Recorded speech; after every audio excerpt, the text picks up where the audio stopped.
तो अगर आप लोगों ने इस वीडियो को क्लिक कर दिया तो मैं डेफिनेटली कह सकता हूँ कि आप लोग बहुत ज्यादा लकी हो, क्योंकि आज के इस वीडियो में आप लोग को सारे के सारे इंपॉर्टेंट क्वेश्चन मिलने वाले, जितने भी इंपॉर्टेंट क्वेश्चन है। और मैं डेफिनेटली कह रहा हूँ ये क्वेश्चन आपके एग्जाम के अंदर आएंगे। थोड़ी बहुत लैंग्वेज आप लोग की इधर उधर हो सकती है, क्योंकि ग्रामर है, इसको किसी भी तरीके से बना करके पूछ सकता है, लेकिन क्वेश्चन आप लोग के यही पूछे जाएंगे। मेरी आप लोगों से सिर्फ इतनी सी रिक्वेस्ट है, प्लीज इस वीडियो को एंड तक देख लेना। मैं यहाँ पे ज्यादा उस तरीके से नहीं बोल रहा कि मैं चिल्ला के बोलूं। देखो, मेरी बात को मान लोगे तो तुम्हारे फुल मार्क्स आ जाएंगे। तुम्हें मैं लिखने को भी नहीं कह रहा, सिर्फ वीडियो को देख लो, देख लो, सिर्फ देख लो, पढ़ लो, देख लो, पढ़ लो, बस। तुम्हें लिखना बिल्कुल भी नहीं है, लिख करके अपना टाइम वेस्ट मत करना, सिर्फ देख लो, सुन लो, बस इतना काम करना है। मैं डेफिनेटली कर रहा हूँ, बहुत अच्छे मार्क को स्कोर करके आओगे अपने एग्जाम के अंदर। तो मैं स्टार्ट करूंगा इस वीडियो को आप लोग के सबसे पहले चैप्टर, जो आप लोग का है द मेकिंग ऑफ साइंटिस्ट। ठीक है, तो सबसे पहला क्वेश्चन है, what rare achievement did Richard manage at the age of 22। इस क्वेश्चन में आप लोगों से पूछा गया कि रिचर्ड ने 22 साल की उम्र में ऐसा क्या अचीव किया था।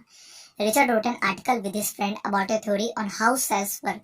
रिचर्ड ने अपने दोस्त के साथ मिलकर के एक आर्टिकल लिखा था कि सेल्स जो है वो किस तरीके से काम करते हैं। The article was published in the scientific journal proceeding of the national academy of science. यह आर्टिकल छपा था साइंटिफिक जर्नल में और गया था कहाँ तक, नेशनल एकेडमी ऑफ साइंस तक। It was the first time this important scientific journal had ever publish the work of college student. ये फर्स्ट टाइम था कि किसी साइंटिफिक जर्नल ने, इतने ज्यादा इंपॉर्टेंट साइंटिफिक जर्नल ने, किसी कॉलेज के बच्चे का आर्टिकल जो है वो छापा। एक तरीके से न्यूज़पेपर कह सकते हो, उन्होंने पहली बार किसी कॉलेज के बच्चे का जो है वो आर्टिकल छापा। Second question, why did viceroy butterfly copy monarch. Viceroy butterfly monarch की कॉपी क्यों करते हैं। Monarch did not taste good to bird. Monarch जो है वो टेस्ट में अच्छे नहीं होते, बर्ड उनको खाना पसंद नहीं करते, मतलब पक्षी जो है मोनार्क को खाना पसंद नहीं करते। Viceroy on the other hand did taste good to birds. और जो वाइसरॉय होते हैं, मतलब वाइसरॉय जो है वो बहुत ज्यादा टेस्टी होती है बर्ड्स के लिए, और उनको खाना बर्ड्स जो है वो बहुत ज्यादा पसंद करते हैं। So the more they look like monarch the less likely they are to become a bird dinner. So the viceroy butterfly copied monarch. मतलब कि वो बर्ड का खाना नहीं बनना चाहते, इसलिए जो है वो मोनार्क की कॉपी करते हैं। What was the common belief about the 12 teeny gold spot on a monarch pupa? What is actual purpose? इस क्वेश्चन में आप लोगों से पूछा गया कि मोनार्क की पुपा पे जो आप लोग के 12 गोल्ड स्पॉट होते हैं, 12 धब्बे होते हैं गोल्ड रंग, गोल्ड कलर के, वो क्यों होते हैं और क्या बिलीफ है लोगों का, क्या लोग मानते हैं और एक्चुअल में उनका क्या पर्पस है। तो आंसर देखो, The 12 tiny gold spot on a monarch pupa were believed to just ornamental। लोगों का क्या बिलीफ है, ये साइंटिफिक नहीं है, लोगों का बिलीफ है कि जो 12 धब्बे होते हैं गोल्ड रंग के, वो एक तरीके से सुंदरता को बढ़ाने के लिए है। वो उस मोनार्क की पुपा का एक तरीके से गहना है। ऑर्नामेंटल का मतलब गहना, वो सिर्फ सुंदरता के लिए। लेकिन एक्चुअल पर्पस क्या, उसको जानो। The actual purpose of this tiny gold spot is to produce a hormone necessary for the butterfly full development. ये जो 12 धब्बे होते हैं वो इसलिए होते हैं कि एक हार्मोन रिलीज करते हैं, जिससे हमारी जो बर्ड है उसकी फुल डेवलपमेंट हो सके। ठीक है, ये एक्चुअल पर्पस है इनका। अब हार्मोन का नाम आप सभी लोग जो है वो इतना डीप मत जाओ। ठीक है, अगला क्वेश्चन है आप लोग का, what lesson did एब्राइट learn when he did not win anything a science fair. कौन सा लेसन जो है वो, कौन सी सीख उन्होंने ली एब्राइट ने जब वो साइंस फेयर को हार गए थे। आंसर देखो, Albright learned that just a neat display is not a scientific achievement. To win a science fair, he will have to do real experiment. एब्राइट ने ये जान लिया कि सिर्फ दिखावा करना मतलब जो है एक साइंस अचीवमेंट नहीं माना जाता, जब तक कि मैं रियल अचीवमेंट, रियल एक्सपेरिमेंट नहीं करूंगा किसी भी चीज को लेकर के। ये उन्होंने सीखा था जब वो साइंस फेयर को हार गए थे। पांचवा क्वेश्चन आप लोग का, what experiment and project did Ebright undertake as a school student. कौन सा एक्सपेरिमेंट, कौन सा ऐसा प्रोजेक्ट है जो एब्राइट ने अंडरटेक किया as a school student. Albright tried to find the cause of a viral disease that kills nearly all monarch caterpillar every few years। Albright जो है वो फाइंड आउट करे थे उस वायरल डिसीज को जो कि मोनार्क के कैटरपिलर को जो है वो हर साल मार देता है।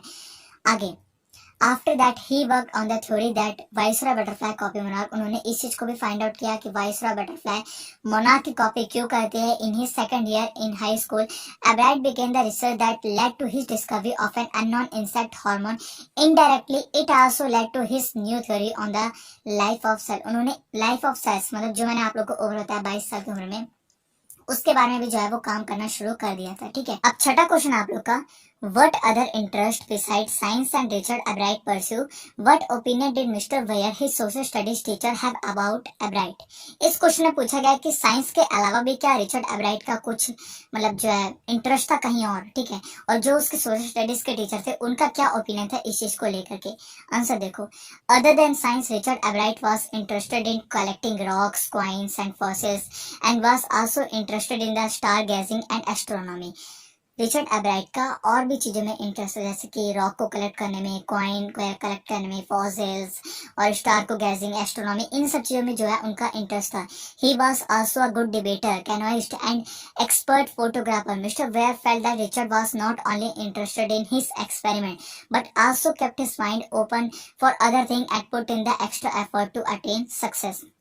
उसके जो सोशल स्टडीज के टीचर थे उनका ये मानना था कि डेफिनेटली उसका माइंड जो है वो सिर्फ और सिर्फ अपने एक्सपेरिमेंट को लेकर के ही नहीं खुला, वो हर टाइप की चीजों को जो है वो अप्लाई करता था सक्सेस को पाने के लिए, चाहे वो किसी भी टाइप की चीज हो, ठीक है, वो हर चीज के अंदर इंटरेस्ट हो है अपना मेंटेन रखता था और उतनी शिद्दत से जो है वो काम करता था रिचर्ड एब्राइट। अब सातवां क्वेश्चन है, What are the essential qualities of becoming a scientist according to Albright teacher? Albright के टीचर के हिसाब से कौन कौन सी ऐसी essential qualities है जो कि साइंटिस्ट बनने के लिए जरूरी है? According to Albright teacher, the essential qualities of becoming a scientist are to have a first-rate mind and have a lot of curiosity. एब्राइट के टीचर के हिसाब से साइंटिस्ट बनने की सबसे पहली क्वालिटी कि आपका दूर का सोचना और क्यूरियोसिटी से भरा हुआ होना बहुत जरूरी है। Along with that the person should have the zeal to excel and the wish to become the best, मतलब कि जिसके अंदर उत्साह भरा होता है और सिर्फ बेस्ट, इससे इससे और कुछ नहीं चाहिए, मतलब कि ना उसको फर्स्ट आना उसको सेकंड आना, उसको यह है कि वो हर काम को करेगा कोई भी उस फील्ड में हो लेकिन उससे बेस्ट करेगा। बस इस चीज को लेकर के अगर ये है आपके अंदर तो आप साइंटिस्ट बन सकते हो, लेकिन ये तो हर फील्ड के अंदर अप्लाई होता है। किसी से कंपटीशन मत करो, अपने आप को सुधारने के लिए कोशिश करो। कोई कितना भी टॉपर है ये सोचो कि मैं उससे बेस्ट कैसे कर सकता हूँ, बेटर कैसे कर सकता हूँ, ये नहीं कि उसको हराना है, हराने वाला सीन नहीं, अपने को बेटर करने की कोशिश करो, ठीक है। आठवां क्वेश्चन आप लोग का, mention any two of एब्राइट contribution of the world of science. दो ऐसी चीज बताओ जो कि एब्राइट ने साइंस के वर्ल्ड में जो है वो कंट्रीब्यूट की है। एब्राइट discovered a hormone that was necessary for the growth of a butterfly. एब्राइट ने ऐसे हार्मोन को जो है वो डिस्कवर करा जो बटरफ्लाई के ग्रोथ में जो है वो काम आता है। His other important contribution prove to be his study of how cell read their DNA, और दूसरी उनकी जो स्टडी थी कि सेल जो है वो किस तरीके से डीएनए को रीड कर लेते हैं, ये उनकी सेकंड जो है वो थ्योरी थी जो कि वर्ल्ड साइंस के वर्ल्ड में जो है सबसे ज्यादा कंट्रीब्यूट करती है। Ninth question, who was Richard A Weir, how did he help Richard Ebright. ये जो रिचर्ड ए वेयर है वो कौन थे और इन्होंने रिचर्ड एब्राइट की कैसे सहायता की। Richard A Weir was a Richard Ebright social studies teacher and advisor to the debating and model United Nation club. He help Ebright a lot, helping him open his mind to new ideas. वो उसके social studies के जो देखो मैं बता दूं, थोड़े से नाम अजीब से हैं, इनको लेने में थोड़ी सी दिक्कत हो रही है और मेरे सामने सारे के सारे वर्ड बहुत ही छोटे छोटे हैं, आपको उसमें बड़े दिख रहे हैं, मेरे सामने बहुत छोटे छोटे हैं, तो पढ़ने मेरे को इसलिए यहाँ पे दिक्कत हो रही है, वरना इन सब चीजों को कहने में दिक्कत हो जाती है अगर मैं नहीं कह पा रहा होता, ठीक है। तो वो सोशल स्टडीज को उसके टीचर्स थे जिन्होंने उसको एडवाइस किया, डिबेट करना सिखाया और साथ में उसके माइंड को और उसको नए नए आइडियाज सोचने के लिए उसका माइंड जो है वो ओपन अप करा, ठीक है। अब 10वां क्वेश्चन आप लोग का, how can Ebright theory of cell life be a revolution in the medical field if it is proved right. इस क्वेश्चन में आप लोगों से पूछा गया है कि एब्राइट की जो थ्योरी ऑफ सेल थी वो क्या मेडिकल फील्ड के लिए रेवोल्यूशनरी थी, क्या वो इस चीज को प्रूव कर पाए। एब्राइट आइडेंटिफाई द केमिकल स्ट्रक्चर, यहाँ तक डीएनए तक तो आप सभी लोग का जो उन्होंने निकाला था वो है। उसके आगे देखो, to further test his theory he began doing experiment. इन थ्योरी को प्रूफ करने के लिए उन्होंने बहुत सारे एक्सपेरिमेंट करे। इफ इट प्रूफ करेक्ट, ये करेक्ट प्रूफ हो गई तो it will be a big lift toward understanding the process of life, तो हमें अपनी लाइफ के प्रोसेस को जानने में बहुत ज्यादा आसानी होगी। साथ में it might lead to a new ideas for preventing certain type of cancer and disease, तो हम लोग जो सर्टेन टाइप ऑफ कैंसर और डिसीज होते हैं इनसे बचने के तरीके को भी जो है वो जान जाएंगे, ठीक है। तो यहाँ पे आप लोग का ये चैप्टर का जो है वो क्वेश्चन कंप्लीट होता है। लास्ट में इसी चैप्टर के लिए कुछ एक्स्ट्रा रखा हुआ है। तो अब आ चुके हैं आप लोग के अगले चैप्टर द नेकलेस पे और स्टार्ट करेंगे आप लोग के सबसे पहले क्वेश्चन से। What was Loisel's reaction to his wife desired for a new dress? Loisel का क्या रिएक्शन था जब उसकी वाइफ ने उससे नई ड्रेस की मांग करी। The Loisel had been invited to a party at the Munster residence when Matilda told her husband that she wanted a new dress to wear. लॉयजर जो है वो इनवाइटेड था मिनिस्टर की पार्टी में, और जो उसकी पत्नी थी उसने क्या दिया था कि तुम मुझे नई ड्रेस ला करके दो तो दो। लेकिन उसके पति ने, फर्स्ट ऑफ ऑल उसके पति ने समझाने की कोशिश करी कि यार कुछ भी पहले तुम पे अच्छी लगती है, लेकिन जब वो गुस्सा हो गई, व्हेन शी गॉट एंग्री, उसके जब उसने मना कर दिया कि मैं पार्टी में नहीं जाऊंगी, उस कंडीशन में उसके पति ने उसको जो है नई ड्रेस ला करके दिया। ठीक है, second question, do you think M Loisel had an enjoyable evening at the ball, give reason for your answer. क्या आप मानते हो, या आप लोगों से पूछे क्या आप लोग सोचते हो कि उसका जो पति था वो उस रात, मतलब जो पार्टी की रात थी, उसको एंजॉय करा होगा? अपने रीजन बताओ। अभी आप लोग का रीजन हो सकता है I think M Loisel did not enjoy much at the ball. I think, मैं सोचता हूँ कि यार उसके पति ने बिल्कुल भी एंजॉय नहीं करा। He was not much interested in such parties. उसका पति जो है ना इन सब पार्टीज में बिल्कुल भी इंटरेस्ट नहीं रखता। ही वो क्यों आया था देखो, he had come here for the shake of his wife happiness. वो अपनी पत्नी को खुश करने के लिए आया था, क्योंकि उसकी पत्नी इतनी ज्यादा लड़ाकू थी, तुम मेरे साथ ये नहीं करते, तुम मेरे को ये ला करके नहीं देते, तुम मेरे साथ, तो वो इसलिए अपनी पत्नी को खुश करने के लिए यहाँ पर लेकर के आया था। जब उसकी पत्नी आराम से नाच रही थी, खुशी से नाच रही थी, प्लेजेंट होकर के नाच रही थी, उस समय वो उसका इंतजार कर रहा था बाहर। उसको नींद आ रखी थी, वो एक छोटे से सलून में जाकर के बैठा हुआ था और इंतजार कर रहा था अपनी पत्नी का। Third question, how did MME मतलब कि Mrs Matilda and mister Loisel react when they realized that the necklace had been lost. जो मैटिल्डा थे, पति पत्नी थे, जब उनको रियलाइज हुआ कि उनका जो नेकलेस है वो पूरी तरीके से खो चुका है, उनका क्या रिएक्शन था आप लोग को बताना है। As soon as they realize that necklace had been lost, जब उनको रियलाइज हुआ कि उनका नेकलेस खो चुका है, उनकी जो हंसती खेलती लाइफ थी उसमें एक तरीके से बहुत भयंकर एक पहाड़ टूट पड़ा। उनको लगने लगा कि ये सबसे, उनको ये लग रहा था कि ये बहुत गंदा सपना है, लेकिन वो असलियत थी। वो मतलब मैटिल्डा जो थी उसकी पत्नी, वो तो एक तरीके से रोने लगी, मतलब, और उसका पति आधे कच्चे में था, मतलब आधा कपड़ा उतार रखा था, आधा जो है उसका मतलब कपड़ा पहना हुआ था, वो उसी कपड़े में भागा और ढूंढ रहा था कि कहाँ उसका नेकलेस जो है वो पड़ा होगा। वो नंगे पांव भागने लगा, मतलब ठीक है, उसको ढूंढने के लिए। तो ये रिएक्शन था उनका। चौथा question, why was Matilda sad after the ball. Matilda जो कि इतनी ज्यादा खुश थी, खुशी से ठुमके लगा रही थी, वो पार्टी के बाद इतनी ज्यादा उदास क्यों हो गई? भाई देखो, उसकी गलती की वजह से फालतू में कहा था कि उस किसी से मांग के लाने को necklace. The night of the ball had been the realizing of a long cherished dream for Matilda when she was the focus of all the attention and every eye admired her। मतलब कि वो उस रात जो है बहुत ज्यादा खुश थी, क्योंकि वो सबसे ज्यादा अमीर लग रही थी, और उसको रियलाइज हुआ कि सब लोग उसको अटेंड करें, मतलब उसको अटेंशन दे रहे हैं, और सबकी आंखें जो है उसी के ऊपर थी। But he happiness was short lived, बस ये जो खुशी थी वो थोड़े टाइम के लिए थी, क्योंकि थोड़ी देर बाद उनके सामने अंधेरा आने वाला था, उनकी जो है किस्मत पे ताला लगने वाला था, और वो बहुत ज्यादा परेशान हो गया। आप लोग जानते हो कि उनका नेकलेस खोया उसके बाद से, तो वो परेशान ही परेशान हो गए। और यही रीजन था कि मैटिल्डा जो कि इतनी खुश थी पार्टी के अंदर आने के बाद, जो है मैटिल्डा पार्टी के बाद जो है इतनी ज्यादा दुखी हो गई। पांचवा question, what was the cause of Matilda रूइन। कारण क्या था कि मैटिल्डा जो है वो रूइन हो गई, उसकी पूरी लाइफ जो है एक तरीके से तबाह हो गई और दुख भरी हो गई। वो कारण पूछ रहा है आप लोगों से कि क्या ऐसा कारण था। Her own discontentment contentment was the cause of her reign। She always felt she had been born for better thing। मतलब कि यहाँ पे बताया गया कि उसके खुद के घमंड ने, उसके अहंकार ने, उसके लालच ने, उसके असंतोष ने उसको खा लिया। मतलब कि वो हमेशा सोचती कि मैं बनी थी राजा महाराजा के फैमिली के लिए, मैं बनी थी कि बड़े बड़े महलों में घूमने के लिए, मतलब महलों में चलने के लिए, यार जो भी मानो, लेकिन एट द एंड वो सोचती थी कि मैं कहाँ भिखारी के हाथ लगी। इस तरीके से वो सोचती थी, और उसका यही असंतोष उसे खा गया। यही कारण था जिसकी वजह से मैटिल्डा जो है वो रुइन हो गई। छठा question, what changes come into the life of the लॉयजल after borrowing money.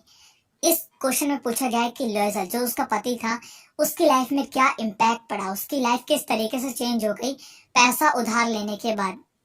Answer देखो, after borrowing money a lot of changes come in the life of Loisel। they had to do away with the maid and Matilda had to do all household चौरस। मतलब कि यहाँ बताया गया कि जैसे वो उसने मनी को उधार लिया था नेकलेस को खरीदने के लिए, उसके बाद से उनकी लाइफ बदल गई। उन्होंने अपनी नौकरानी को हटा दिया, मटिल्डा सारा काम करने लगी। उसके पहले कम से कम मटिल्डा को काम तो नहीं करना पड़ता था, वो जो है सामान लाने लगी और अपना खुद झाड़ू पोछा जो बर्तन करना था वो करने लगी। उसका पति बहुत ज्यादा हार्ड वर्क करने लगा, इवनिंग में भी करता था, और इवनिंग से ज्यादा वो नाइट में भी करने लगा। मतलब कि बहुत बुरी तरीके से उनकी लाइफ जब वो ड्रास्टिकली जब वो चेंज हो गई। अगला क्वेश्चन है आप लोग का, why could Mrs Forestier not recognise her friend Matilda at the end of the story. वो जो उसकी दोस्त थी वो उसको पहचान क्यों नहीं पाई at the end of the story, Matilda को क्यों नहीं पहचान पाई। अब आंसर देखो, Matilda had to work very hard to lead her life. She had become strong heart woman, the crude woman of household. In fact, she had started looking old. मतलब कि जो उसकी दोस्त थी, जो फर्स्ट ईयर थी, है ना, जो उसकी दोस्त थी, वो उसको इसलिए नहीं पहचान पाई क्योंकि यार आप लोग को पता है मटिल्डा की लाइफ इतनी बुरी तरीके से चेंज हुई। वो एक हार्ड वुमन बन गई, उसने घर के काम को करना शुरू कर दिया, वो एक तरीके से इतना ज्यादा काम करने लगी, बाहर जाना, धूप में बार्गेनिंग करना, ये करना वो करना। तो इसकी वजह से उसकी जो सुंदरता थी वो भी खत्म हो गई, वो एक तरीके से बूढ़ी लगने लगी। ठीक है, और संडे इवनिंग जब वो वॉक कर रहे थे तब उसकी आंखें, जो उसकी दोस्त की आंखें थी, वो उससे पहचान नहीं पाई। ठीक है, तो ये बताया गया इस क्वेश्चन के अंदर। ठीक है, 8वां question, what would Matilda often dream of. इस क्वेश्चन में आप लोगों से पूछा गया है मटिल्डा जो है वो अक्सर क्या सपना देखा करती थी, ये पूछा गया आप लोगों से। Answer, Matilda would often dream of all delicious luxurious elegant dinners marvellous. ये सब चीजों की जो है वो हर समय चाहत रखती थी, इसी चीज के बारे में सोचती रहती थी। वो सोचती थी कि मेरी लाइफ ऐसी क्यों नहीं है। She would escape into her dream from the dullness of very humble existence. मतलब कि वो अपनी प्रेजेंट को छोड़ करके वो सपनों की दुनिया में जहाँ वो खोई रहती थी, ये उसका ड्रीम हुआ करता था। ठीक है, 9वां question, what is the moral of the story the necklace. ये जो चैप्टर है आप लोग का, ये आप लोग को क्या सीख देता है। The moral of the story is that we should not be greedy. हमें लालच नहीं करना चाहिए, हमें सेटिस्फाइड रहना चाहिए। एक बात है, सेटिस्फाइड आप लोग को तब रहना चाहिए जब आप लोग की कंडीशन जो है अभी की कंडीशन के हिसाब से आप लोग सेटिस्फाइड हो, लेकिन आप लोगों को चाहत को रोकना नहीं चाहिए। इस बंदी ने जो जिस तरीके से चाहत करी है गलत था। चाहत किस तरीके से होनी चाहिए कि मैं अगर इस चीज की चाहत कर रही हूँ कि मुझे बड़ा गाड़ी बड़ा बंगला, अपनी इन परिस्थितियों को खत्म करके मुझे आगे बढ़ना है, तो मेरे को उसके लिए मेहनत भी करनी पड़ेगी। मेहनत पे फोकस करना चाहिए, उसके बारे में सोचना चाहिए कि मैं उन चीजों को किस तरीके से अचीव कर सकती हूँ, ना कि यार परेशान होना चाहिए कि मेरे पास वो कब आएगा। आएगा आएगा आएगा, लेकिन आपको पहले सोचना पड़ेगा, मेहनत करनी पड़ेगी और सही डायरेक्शन में काम करना पड़ेगा। अब 10वां क्वेश्चन है, how did MME Loisel the know the life of necessity. उसने अपनी लाइफ की जरूरतों को कब जाना। टू पे द डेट ऑफ 18,000 फ्रैंक्स, जब उनको जो है 18,000 का कर्ज चुकाना था, वो अपनी अच्छी लाइफ, डिसेंट लाइफ को छोड़ करके एक ऐसी लाइफ में आ गए जो सोच भी नहीं सकते थे। मटिल्डा हैड टू कुक, उसको खुद खाना बनाना पड़ता था, खुद बर्तन मांजना है, खुद कपड़े धोने हैं, हर काम को खुद ही करना है, बाहर जा करके सब्जी खरीद के लानी है। उसका पति जो है वो काम करने लगा।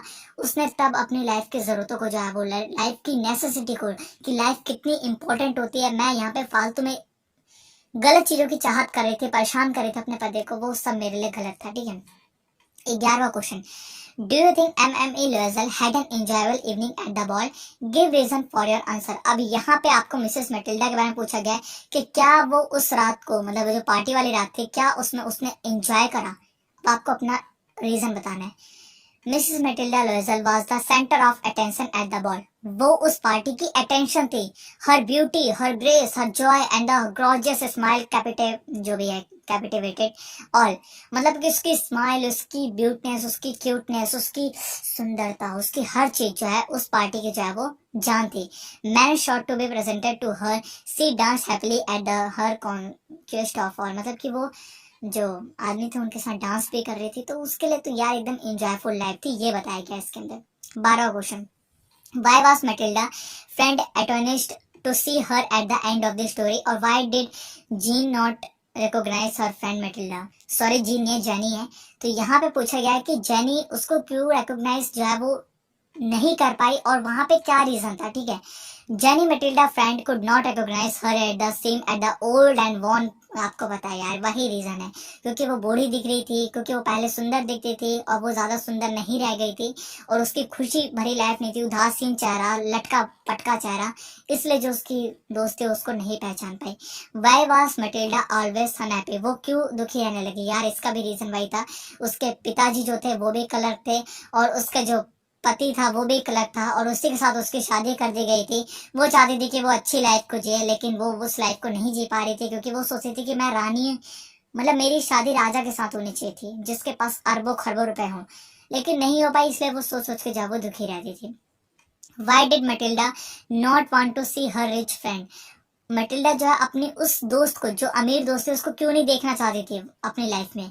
Matilda did not want to see rich friend because she from inferiority complex, she was married to simple clerk where her friend, मतलब कि वो जलती थी उससे कि उसकी फ्रेंड की शादी इतने अमीर आदमी के साथ हुई है, मेरी शादी इस कलर के साथ हो गई, तो वो जलती थी, इसलिए वो नहीं मिलना चाहती थी। 15 question, how did they replace the necklace, उसने किस तरीके से जो है नेकलेस को रिप्लेस कर दिया। Necklace was of 36,000 francs from which Loisel possess 18,000 francs, मतलब कि उन्होंने इस तरीके से रिप्लेस करा नेकलेस को। 18,000 उन्होंने नगद दे दिया, 18,000 का कर्ज ले लिया, इस तरीके से उन्होंने उस नेकलेस को जो है वो चुकाया, रिप्लेस करा। 16वां question, what did Matilda do to return the money to the lender, उन्होंने उस कर्ज लिया था उसको चुकाने के लिए क्या क्या चीजें करी। अलग अलग टाइप से क्वेश्चन जो है वो पूछा जा रहा है। 17वां question, what was the great shock that Mrs Matilda Forestier give to Matilda at the last, Mrs sorry यहाँ पे मिसेस फॉरेस्टियर था, ठीक है। उस मिसेस फॉरेस्टर ने उसको क्या लास्ट में झटका दिया भाई, ये बता करके कि वो जो नेकलेस तुमने मुझे दिया उसकी कीमत 500 फ्रैंक से ऊपर थी नहीं, तुमने क्यों इतना फालतू में टेंशन उठाया। अब ये सुनने के बाद बंदे की हालत क्या होगी सोचो। 36,000 फ्रैंक्स, 18,000 फ्रैंक्स का कर्जा चुकाने, ये होता है लालच का बुरा नतीजा, ठीक है। 18वां question, what excuse did Loisel put up to explain the delay in returning the necklace, क्या एक्सक्यूज बनाया लॉयजल ने कि वो क्यों नेकलेस को नहीं दे पा रहे। तो उन्होंने ये बहाना बनाया था कि भाई तुम्हारा जो नेकलेस है ना वो मेरे से पार्टी में हल्का सा टूट गया, मैं उसको रिपेयर करा के ना तुम्हें दे दूंगी, ये बहाना बनाया था उन्होंने उसको रिप्लेस करने के टाइमिंग लेने के लिए, जब तक वो 36,000 फ्रैंक का इंतजाम कर रहे थे। तो ये चैप्टर आप लोग का यहाँ पे कंप्लीट होता है। अब चलते हैं आप लोग के इसके अगले चैप्टर की तरफ। तो अब आ चुके हैं आप लोग के द हैक ड्राइवर वाले चैप्टर पे और स्टार्ट करेंगे आप लोग के सबसे पहले क्वेश्चन से। Why the lawyer is sent to New Million? What does he think about the place? Lawyer को न्यू मिलियन क्यों भेजा गया था और वो उस प्लेस के बारे में क्या सोच रहा था। The lawyer was sent to New Million in order to serve the summon on Oliver Lutkins, मतलब कि वो उस ओलिवर लुटकिंस को जो है वो लेने गया था क्योंकि उसको जो है कटघरे में खड़ा करना था जज के सामने। The lawyer had expected the place to be sweet and simple country village, lawyer जब वो सोच रहा होगा कि यार इस शहर की खिचपिच से बाहर निकल करके एक बहुत ही सुंदर और बहुत ही शांत से विलेज में जाकर के रहूंगा, और वो ये एक्सपेक्ट कर रहा था न्यू मिलियन वाले विलेज से। Second question, why did the narrator call his work unpleasant, narrator ने उसके काम को अनप्लेजेंट क्यों कहा, मतलब कि वो काम उसको मतलब एकदम गंदा काम क्यों कहा, मतलब बेकार काम क्यों कहा। The narrator was sent to serve summons, मतलब कि नरेटर को, मतलब जो आपका लॉयर मान लो चाहे नरेटर मान लो, उसको भेजा जाता था समन्स को, मतलब कैदियों गुंडों उन सबको पकड़ने के लिए जो कटघरे में खड़ा करने के लिए, ठीक है। He had to go to all sorts of dirty and dangerous places at time, he was also beaten by very people, मतलब कि वो जाता था ऐसे गंदे गंदे एरिया में, लुहेड़े जो लुखे होते हैं उनके एरिया में जाता था और वहां पे कई लुखे जो है उसको पीट देते थे। That is why called his work unpleasant, इसलिए वो कहता था कि उसका काम उसको बिल्कुल पसंद नहीं है, बिल्कुल भी नहीं पसंद। अगला क्वेश्चन है, how did the hack driver appear, hack driver जो था वो किस तरीके का लग रहा था। The hack driver look to be at 40, मतलब 40 साल का लग रहा था, उसका चेहरा लाल था और he wore dirty and worn out cloth but he was cheerful, मतलब कि उसने गंदे कपड़े पहन रखे थे लेकिन वो चेयरफुल बंदा था, मतलब एक तरीके से मजे दिलाने वाला बंदा था, ठीक है।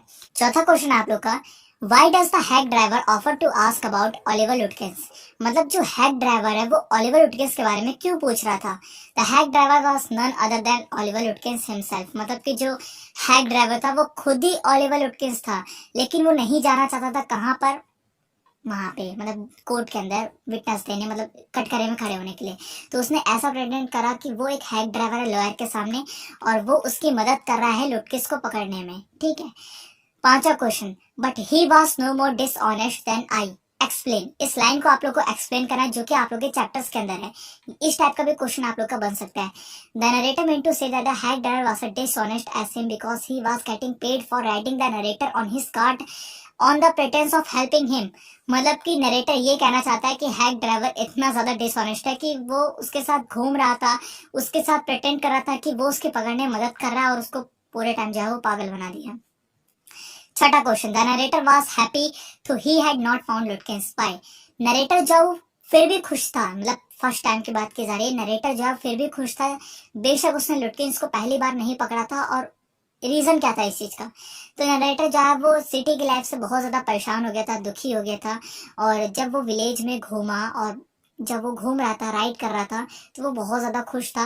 वो ओवरजाइड हो गया, मतलब वो बहुत ज्यादा खुश हो गया उस हैक ड्राइवर के बर्ताव से, उसके व्यवहार से। So he was happy through he had not found Lutkins. बेशक उसने लुटकिंस को नहीं पकड़ा, लेकिन वो फिर भी बहुत ज्यादा खुश था। कौन? Lawyer. Seventh, how does the narrator find Lutkin eventually. Lutkin को किस तरीके से नरेटर जो है वो पहचाना, पकड़ा, जो भी मान लो। The narrator companion had seen Lutkins when the narrator pointed out the hack driver to him. जब नरेटर जो है पॉइंट, जब सेकंड टाइम वो लोग आए थे, आप लोगों ने कहानी पढ़ी होगी तो इसके अंदर आप लोगों ने सुना होगा, जब सेकंड टाइम वो लोग एक बंदे को लेकर के आया था, लॉयर जो है, जो लुटकिंस को पहचानता था, लेकिन जो नरेटर था वो तो नहीं पहचानता था। उसने दिखा करके कहा कि वो बंदा जो खड़ा है ना, जो हैक ड्राइवर लेकर के, उसको देख रहे हो, वो बंदा बहुत अच्छा है। तो उसने कहा कि भाई ये लुटकिंस ही है, लुटकिंस खुद ही है, इसने तुझे पागल बना दिया। In this way the narrator found लुटकिंस eventually. तो इस वे में जो है लुटकिंस को लॉयर जो है पहचाना या पकड़ा। ठीक है, अगला question, why do you think Lutkin neighbour were anxious to meet the lawyer. अब यहाँ पे जो लुटकिंस के, जो ओलिवर लुटकिंस था, उसके नेबर जो है उस लॉयर से मिलने के लिए क्यों बेताब थे? क्योंकि फर्स्ट टाइम में लुटकिंस ने मिलने नहीं दिया। लुटकिंस ने क्या कहा था, देखो पूरा क्वेश्चन पढ़ते बाद में क्या आंसर बताता हूँ आपको। Lutkins took the lawyer all across the town in search of Lutkin himself. He was able to fool the lawyer with his cooked up story about the Lutkins and other villagers. All this must have become talk of the town. मतलब कि आपको समझा दो कि lawyer जो था वो लुटकिन के तलाश में आया था। लुटकिन जो था वो खुद हैक ड्राइवर बनके उसको फालतू की कहानी, उसको पकी पकाई कहानी जो है वो सुनाने लगा। लेकिन जो गांव वाले थे, जब इन बातों को सुना कि वो लुटकिंस को पकड़ने आया था और लुटकिंस ने उसको पागल बना दिया, क्योंकि आपको पता है कि लुटकिंस जो है वो खुद जा जा करके हर एक दुकान में पूछ रहा था। और जो हमारा लॉयर था उसने क्रॉस चेक भी नहीं करा कि क्या वो सही में पूछ भी रहा है या नहीं पूछ रहा है। इस चीज को लेकर के उसने क्रॉस चेक भी नहीं करा। तो इस चीज को लेकर के जो है जो नेबर्स थे वो परेशान थे कि ऐसा कौन सा लॉयर है जो आया था और चला गया। ठीक है, second question, after his first day experience with the hack driver the lawyer think of returning to New Mullion to practice law. Do you think he would have reconsider this idea after his second visit. मतलब कि first time, जब first time जो है lawyer आया था new million में, तो उसने सोचा कि यार यहीं पर आया तो यहाँ के लोग इतने अच्छे हैं, ये बंदा देखो हैक ड्राइवर कितना अच्छा है, यहीं पर अपना जो है लॉयर की प्रैक्टिस करूंगा। लेकिन सेकंड टाइम जब वो आया तो क्या आप मानते हो कि उसने सोचा होगा कि मैं वापस आकर के यहाँ पे करूं? नहीं, डेफिनेटली इस आंसर के अंदर ये बताया गया। अब आखिरी क्वेश्चन आप लोग का, do you think the lawyer was gullible, how could he have avoided being taken for a ride. क्या आप लोग मानते हो कि लॉयर जो था वो भोला भाला सा गब्बर टाइप का इंसान था, मतलब भोला भाला इंसान था? तो यार इस चीज का आंसर है यस। अगर वो भोला नहीं होता, उसने किसी चीज को क्रॉस चेक नहीं करा, आप लोग जानते हो, वो उस हैक ड्राइवर पे इतना ज्यादा भरोसा कर लिया कि वो उतर करके दुकानों में ये भी पूछने नहीं गया कि क्या वो जो बंदा है वो सही कह रहा है कि मैं पूछ कर क्या तो, क्योंकि उसने कहा था हैक ड्राइवर ने कि मैं पूछने जाऊंगा ना तो वो मेरे को पहचानते, तो वो मेरे को बता देंगे। तो वो क्रॉस चेक करने भी नहीं उतरा, वो बंदा लॉयर जो था वो क्रॉस चेक करने भी नहीं उतरा। और इसी चीज का फायदा जो है उसने उठाया, पैसा भी लिया, उसको घुमाया भी और उसका टाइम पास भी किया और उसको भेज भी दिया। तो ये यहाँ पे जो चैप्टर आप लोग का कंप्लीट होता है। अब चलते हैं आप लोग के अगले चैप्टर भोली पे। तो अब आ चुके हैं आप लोग के अगले चैप्टर भोली पे और स्टार्ट करेंगे आप लोग के सबसे पहले क्वेश्चन से। Why did Sulekha remain a dull child and came to be known as Bholi the simpleton. Sulekha जो है वो एक तरीके से वो डल चाइल्ड कैसे बनी, मतलब उसका नाम जो है वो भोली कैसे पड़ गया, वो इतनी सीधी सादी कैसे हो गई? इसका आंसर देखो, when she was 10 month old, जब वो 10 महीने की थी तब वो जो है बेड से गिर गई और गिरने के बाद उसके ब्रेन में एक ऐसी जगह चोट आ गई जिसकी वजह से that was why she remained a backward child and came to be known as Bholi the simpleton. इसकी वजह से वो जो है भोली कहलाई, क्योंकि उसका माइंड जो है वो औरों बच्चों से पीछे चला गया, मतलब वो सोचने समझने की जो उसकी शक्ति थी वो धीरे धीरे जो है वो कम होती चलेगी। और एट द एंड उसके माँ बाप भी आपको बताया कि उसको सिखाने में जो है वो फोकस नहीं करे, तो इसकी वजह से जो है वो एक तरीके से सिंपल सीधी सादी गाय टाइप की लड़की जो है वो बन गई। अगला क्वेश्चन है, the opening of a primary school for a girl was born for Bholi, do you agree. क्या आप एग्री करते हो जो प्राइमरी स्कूल जो गांव में खुला था वो भोली के लिए एक तरीके से वरदान था? क्या आप इस चीज से एग्री करते हो? मैं तो एग्री करता हूँ, yes. The opening of a new primary school in her village was a boon for Bholi because the school and her teacher played an important role in transforming the life of Bholi. मतलब कि जो primary school खुला था उसने सबसे ज्यादा important role, और उससे भी ज्यादा इंपॉर्टेंट रोल उसकी टीचर ने भोली की लाइफ को चेंज करने में डाला। भोली की लाइफ को पूरी तरीके से बदल करके रख दिया। एक ऐसी लड़की जो कभी बोल भी नहीं पाती थी, कह भी नहीं पाती थी, एकदम जो है डर के रहती थी, नीचे मुंडी करके रहती थी। लेकिन उस लड़की को, एक कॉन्फिडेंट लड़की, अपने खुद के डिसीजन को लेने वाली लड़की जो है वो बना दिया इस स्कूल ने। तो डेफिनेटली ये स्कूल जो है उसके लिए वरदान साबित हुआ। Third question, why was Bholi reluctant to go to school with her father. मतलब जो भोली थी वो अनिच्छुक, मतलब कि एक तरीके से मना क्यों कर रही थी कि नहीं जाऊंगी, मैं स्कूल नहीं जाऊंगी अपने फादर से। क्योंकि भोली इस स्कूल के बारे में जो है वो नहीं जानती थी कि भोली जो स्कूल होता क्या है, किस तरीके का होता है, उसने ना कभी इस नाम को सुना था। वो अपने पिताजी को मना कर रहे थे कि वो नहीं जाना चाहती, स्कूल नहीं जाना चाहते, लेकिन उसके जो पिता थे उसको भेजना चाह रहे थे। तो इसलिए भोली जो है वो मना कर रहे थे, क्योंकि वो डर रहे थे। उसको लगा कि यार कहीं मेरी जैसे गाय थी लक्ष्मी, उसकी तरह मुझे छोड़ ना दे।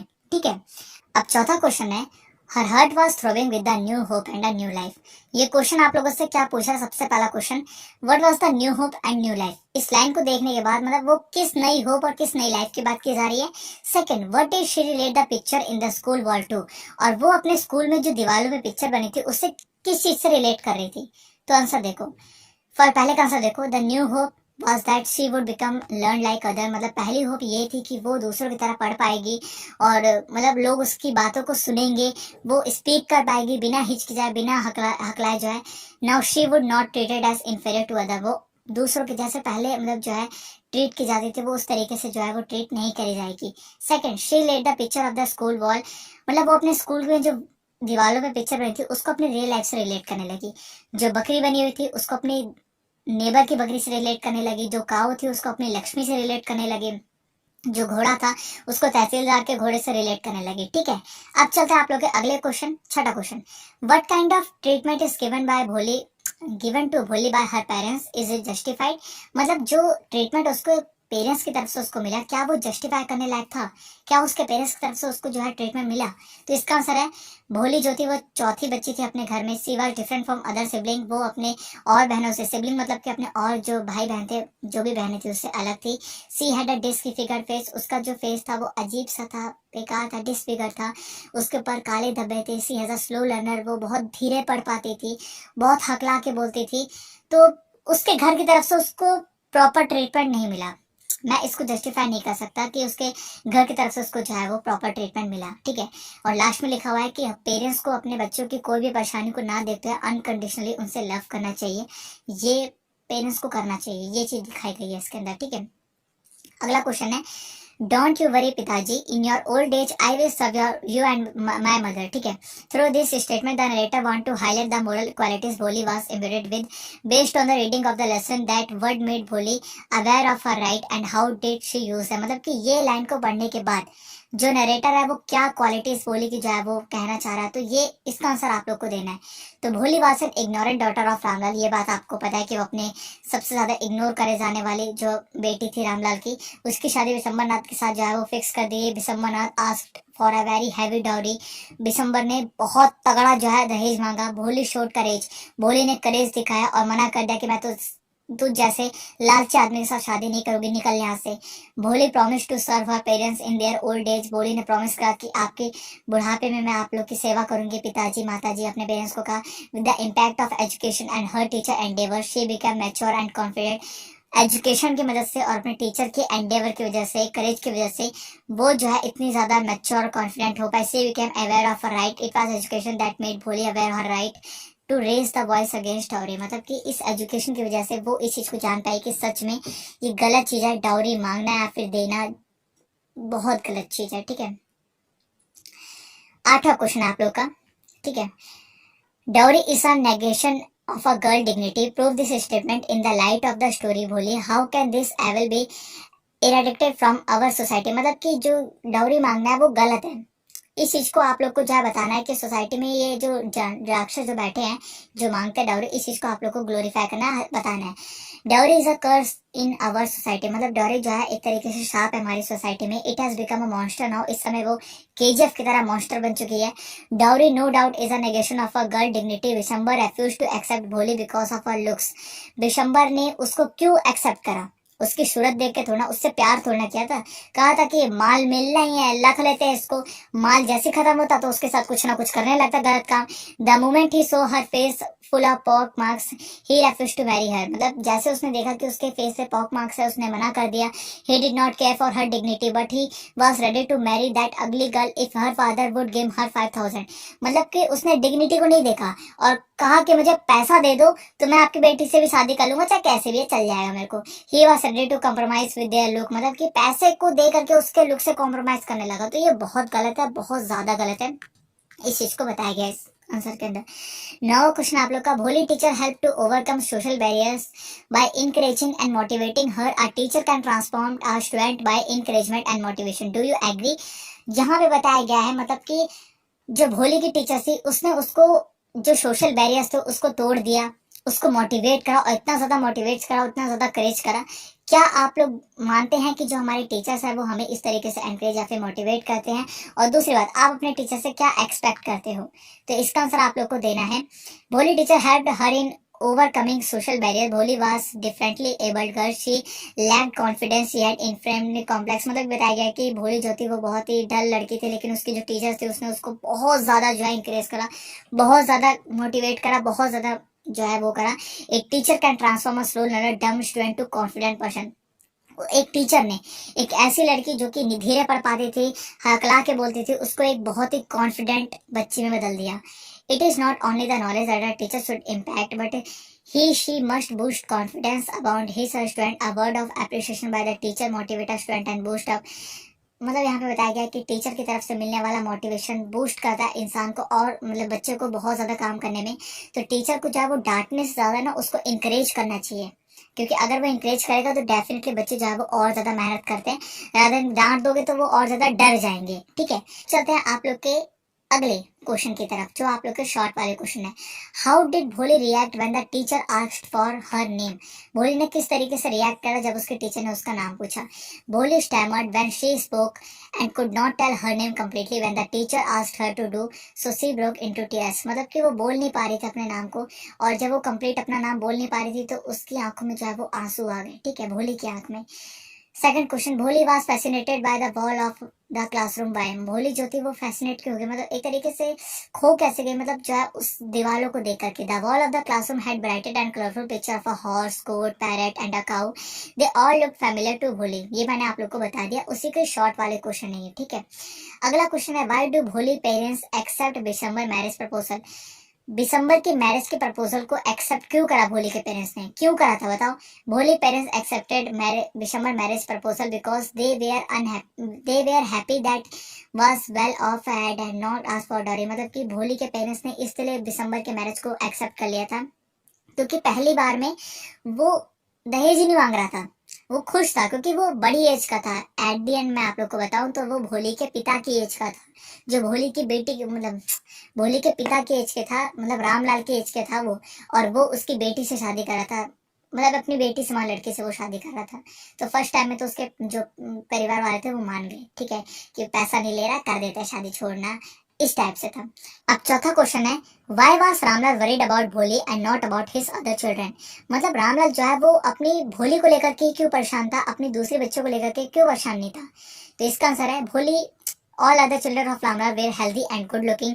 उसकी जो और बच्चा थी वो बहुत ही सुंदर थी, बहुत ज्यादा हेल्दी थी। भोली वाज नेदर इंटेलिजेंट, ना वो इंटेलिजेंट थी ना वो गुड लुकिंग थी, बेचारी सीधी सादी सी थी, हकलाती थी। इसलिए रामलाल को उसके फ्यूचर को लेकर के जो है वो बहुत ज्यादा परेशानी थी, चिंता थी।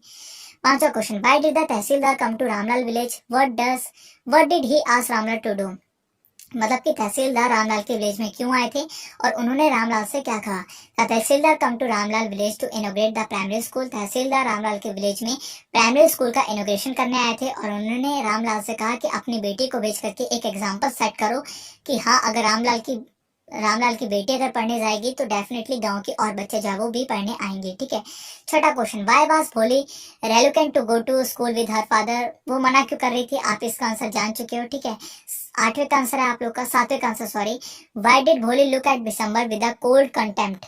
मतलब भोली इस तरीके से क्यों देखने लगे विशंबर को। ठीक है, Bholi look at Bishamber with a cold contempt because he had demanded 5,000 to get married to her. वो इसलिए देखने लगी क्योंकि वो जो बंदा था विशंबरनाथ, वो 5,000 रुपए मतलब मांगने लगा उससे डॉरी के रूप में, दहेज के रूप में। भोली so how her father was being humiliated, उसने देखा कि उसके फादर एकदम ह्यूमिलेट हो रहे हैं, मतलब झुक रहे हैं उसके सामने। सी रियलाइज विशंबर वाज ग्रीडी, वो पहचान गई कि ये हरामी है और ये बहुत लालची है, और ये समझ गए, ठीक है, कि वो उसके फादर को मतलब जो है परेशान कर रहा है उसके अगली लुक को लेकर के। तो उसने सही से सुना है उसको, ठीक है। अगला, why do you think she find her teacher different from the people at home? Do you know think भोली teacher played an important role in changing her life? ये आपको बता दिया। Draw a conclusion as to why भोली teacher felt like an artist admiring her masterpiece। इसका answer आप लोग देख सकते हो। एवरीबॉडी, जो इसका लास्ट वाला क्वेश्चन है इसका भी आंसर आप लोग